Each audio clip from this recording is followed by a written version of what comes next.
বিষের ইঞ্জেকশন দিয়ে সূর্যকে হত্যা। আগে সূর্যর কেবিনে ইরাকে হাতে নাতে জব্দ করলো দীপা। হ্যাঁ বন্ধুরা, অনুরাগের ছোঁয়া ধারাবাহিকে আগামী পর্বগুলোতে আমরা এমনটাই দেখতে পাবো। দীপার জীবন থেকে অবশেষে বিদায় নিয়েছে অর্জুন। দুই মেয়েকে নিয়ে সেনগুপ্ত বাড়িতে নতুনভাবে নিজের জীবনটা শুরু করেছে দীপা। লাবণ্য সেনগুপ্ত যখন সব সম্পত্তি সবার মধ্যে ভাগ করে দেওয়ার কথা জানায়, তখন তো শুনে দীপা সহ সকলেই আপত্তি জানায় এবং সকলেই লাবণ্যকে বলে সম্পত্তি ভাগের কোনো রকম দরকার নেই।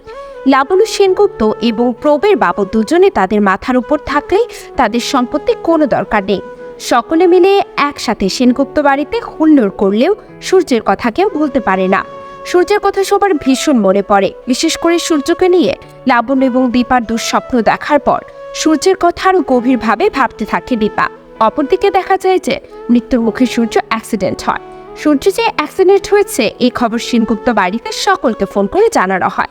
দীপা, লাবণ্য সহ সকলে উৎক্ষেপ হয়ে সূর্যের সন্ধানে ছুটে যায় সূর্যকে এক পলক দেখার জন্য।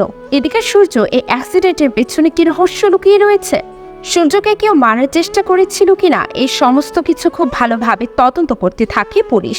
হসপিটালে হাজির হয়ে দীপা পুলিশের থেকে জানতে পারে রক্তাক্ত অবস্থায় সূর্য সেনগুপ্তকে উদ্ধার করা হয়েছে। তবে ওখানকার লোকজন জানিয়েছে কোনো একটা গাড়ি সূর্যকে ইচ্ছাকৃতভাবে চাপা দিয়েছে। তখন তো আসলে ভাবতে থাকে দীপা সূর্যকে মারার চেষ্টা আসলে কে করেছে। মিশকা তো সূর্যকে কোনোভাবেই মারার চেষ্টা করবে না। মিশকা পালিয়ে গেলেও মিশকা কখনো সূর্যের ক্ষতি চাইবে না। তাহলে সূর্যকে কে হত্যা করতে চেয়েছিল? আর এই পরিস্থিতিতে ইরাই বা কোথায়? অপরদিকে দেখা যায় ইরা সবার চোখ ফাঁকি দিয়ে হসপিটালে হাজির হয়, তবে ইরা কারোর সাথে সাক্ষাৎ করে না। ইরার খারাপ উদ্দেশ্য থাকে। এদিকে দীপা সূর্যের ক্ষতি হবে বলে পুলিশকে বলে আরো সূর্যের সিকিউরিটি বাড়িয়ে দেয়।